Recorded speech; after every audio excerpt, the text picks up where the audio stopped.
On the 7th day of our honeymoon, we woke up early to travel to the charming mountain town of Nikko. On our way to Asakusa Station, we saw Jake's arch-nemesis, Tokyo Skytree. But his trauma was soon forgotten as we boarded the limited express to Nikko. Filled with high-tech luxuries such as overlapping tray tables. So great.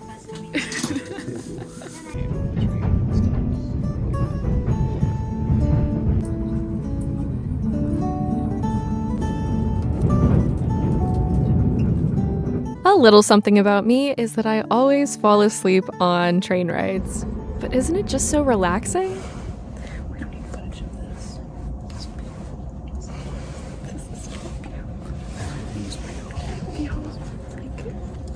To support the story.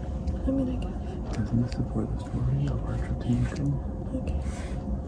Look at my television. Look at my bloated face. Nikko is a day trip from Tokyo, taking about 2 hours in transit. It's famed for its stunning nature, especially as the leaves change color in autumn, and glistening waterfalls.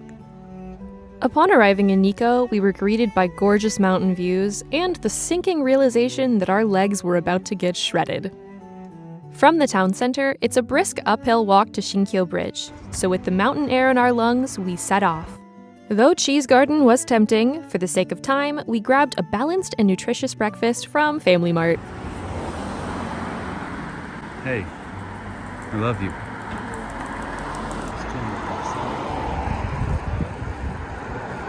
On our journey, we hiked past former Nikko City Hall, which finished construction in 1919, making it a great example of Taisho-era architecture. We made it to Shinkyo Bridge bright and early for this stunning view. For a small fee, you can cross the bridge for an even more gorgeous vista. Shinkyo means sacred bridge and serves as the entrance to the temples and shrines of Nikko. We made sure to stamp our booklet and snap a few photos before the onslaught of other tourists arrived.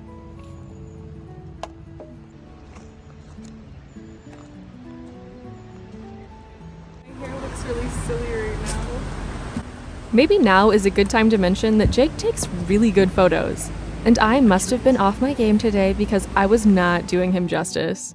I mean, look at this photo he took of me versus what I took of him. Yeah, sorry, babe. I was amazed to learn that this bridge was constructed in 1636.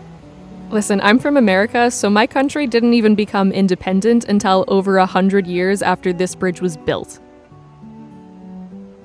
Before bidding farewell to Shinkyo, we rang this bell intended for blessing relationships, which seemed really fitting since this was our honeymoon. But maybe we should have rung a bell for blessing our leg muscles, because this is where the real work begins. After lots of steps, our efforts were rewarded when we made it to Rinnoji Temple. Founded by the Buddhist monk and Saint Shoto in 766 AD, originally very simple, this temple has been added onto throughout the centuries to become the ornately decorated building we see today. But this is just the beginning.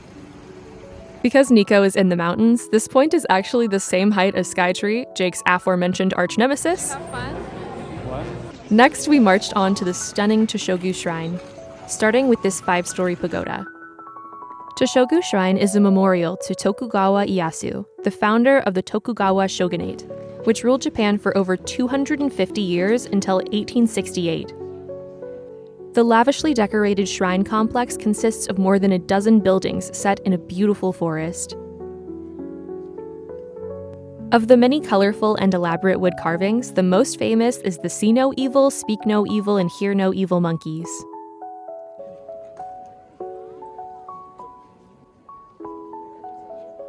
This ornate structure is Yomeman Gate, which we'll return to in a little bit. Here we are entering the main building beyond the gate, but no photography is permitted inside, but trust us, it was gorgeous. And you know they had bonsai, but also surprisingly, a tower of beer. What was that? Beyond here, we passed through Sakashitaman Gate, seeing the famous Nemuruneko sleeping cat carving, who looked very at ease, the opposite of us as we transcended the never-ending stairs to reach Tokugawa Ieyasu's mausoleum.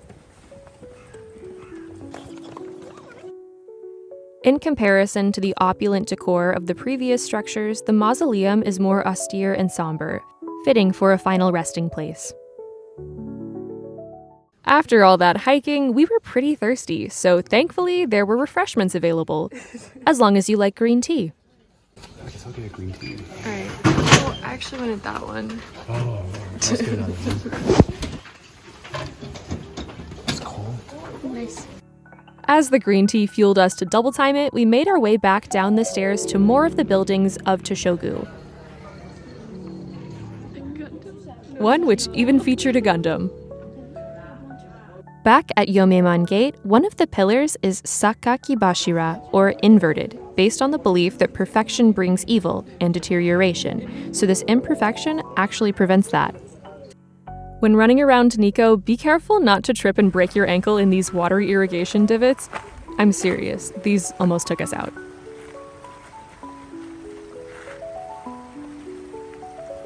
But the system obviously works pretty effectively. Oh, not me. Water. Not me.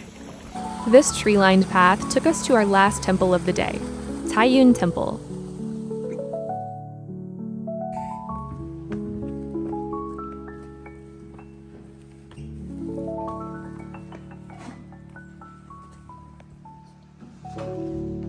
This is the mausoleum of Tokugawa Iemitsu, grandson of Tokugawa Ieyasu. He is also responsible for many of the renovations and additions that have made Toshogu so renowned.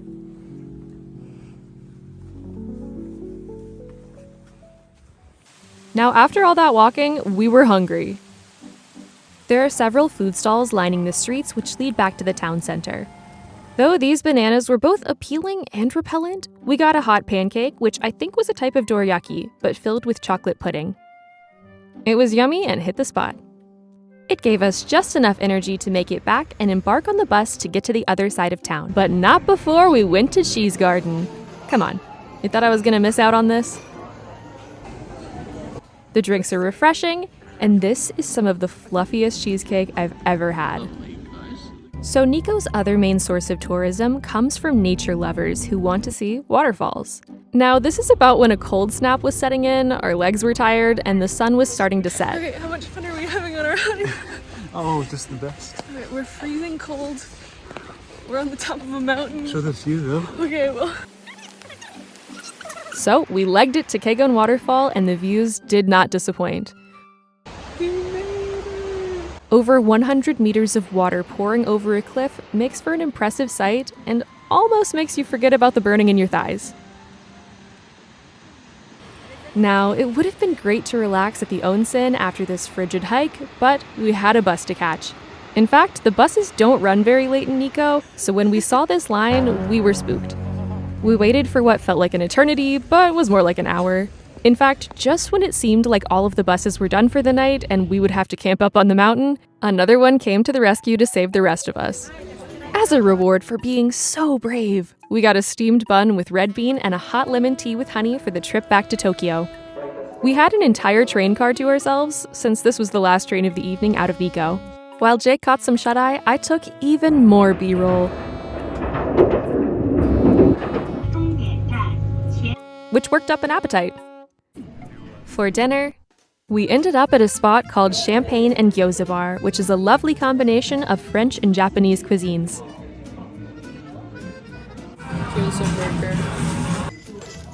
We had so much fun here, and the owner is super friendly, so make time for this in your trip and try the cheese gyoza. We made it back in time to pack up before we left for Kyoto the next day. We forgot to give a tour of our room. Oh. Okay. It's messy now. Here is our view. It was beautiful. There's our messy bed, and this is our teeny tiny bathroom. With fancy toilet. After our room tour, we took a train to Asakusa before grabbing train bentos for the Shinkansen to Kyoto. For context, we were super rushed for time, so we grabbed a couple at random, which unfortunately meant mine was full of clams, which I hate. Totally my fault for picking it, but honestly, neither of these were great, and we actually ended up liking mine more. clams and all. You pick your favorite things, right? For your bento. Clam, eel, bonito flakes. Those are your favorite I things. don't like clams, eel, or bonito flakes. But I do like tofu skins. Good, how was the egg? Because you love egg. The egg is good, it's very sweet. And here's my box.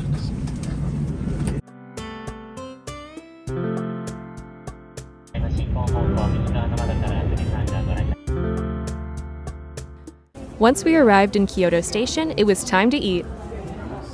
Kyoto Station uniquely features ramen from all over the country, so we decided on tsukemen. Similar to ramen, but you dip the noodles in a more concentrated broth, which was fantastic. Tangy, salty, and light. Upon leaving the station, we walked to Nishiki Market, which was challenging with 2 suitcases. Luckily for me, Jake carried them up the stairs. Nishiki Market is a 5-block-long shopping street lined by more than 100 shops and restaurants. This market specializes in all things food-related, like fresh seafood, produce, to knives and cookware, and it's a great place to find seasonal foods and Kyoto specialties, if you can navigate the crowds. We saw these delicious-looking fruit sandos, and honestly, they were not worth the hype. See, the thing is, I want to try all the stuff in the middle. Did I take a bite out of the middle? Yeah.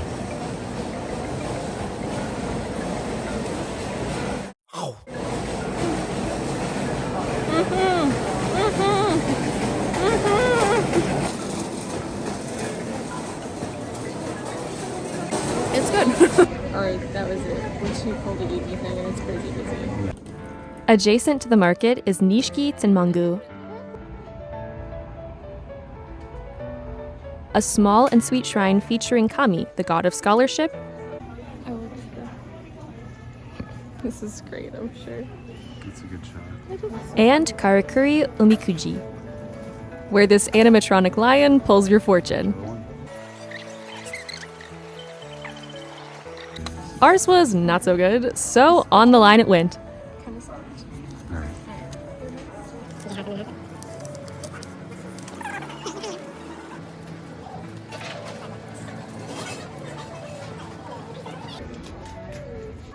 Spirits renewed, we stumbled upon a fresh squeezed orange juice machine. See it over there going down.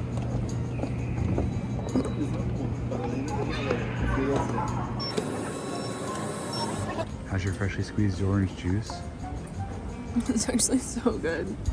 Oh my god, it's really, really good. Which helped us power through in lugging our suitcases to our hotel stay. What was that? Okay, wait a minute. We have a tiny kitchenette. Oh, cute. Okay. Alright, alright, alright, alright. Alright, what's this? Bathroom? Is this also a dryer or just washer, you think? They're fancy toilet. Shower room. Oh, yeah. Frameworks. It's cute. It's the bedroom. Oh, I like the bedroom. It's a good sized bed. Oh wow, it's actually pretty big. Yeah. We were pretty tired at this point, and our accommodations were a bit different from advertised. I mean, you can see the mountain over there. That's nice. But hey, at least there was a tanuki in the lobby. After all that, you'd think we would want to rest, but no. We were back at it to take a few more sights in before nightfall. More stairs stood in the way, but we made it up to this gorgeous view. Oh, and the temple is great too. We quickly waved at Ryokan before stepping into Kodaiji Temple for a night viewing. This weird guy was there too. Seeing a Buddhist temple at night was super interesting, and we did not expect the light show. But you can maybe skip this part.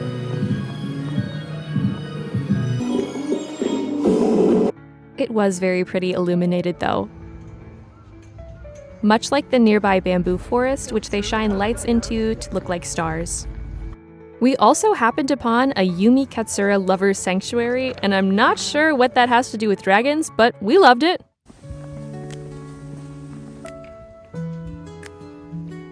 Uncommon to Buddhist temples, Kodaiji features prayer wheels, more typical to Tibet and Nepal. The Heart Sutra is inscribed on these ones. We then descended all of those stairs again to visit Vintage Kimono on Gion, a popular vintage kimono store. I did not expect this place to be such a maze with multiple floors of wall-to-wall kimonos. Definitely check it out if you're in the market for one.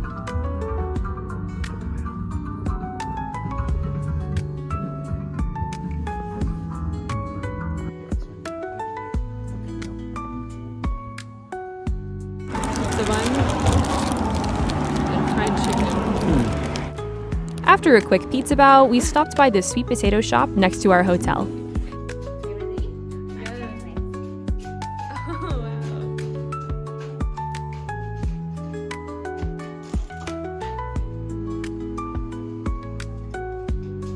The ice cream topped with sweet potato paste was delicious, but it's hard to beat a hot Japanese sweet potato, the warmth of which lulled us off to sleep. See you next time!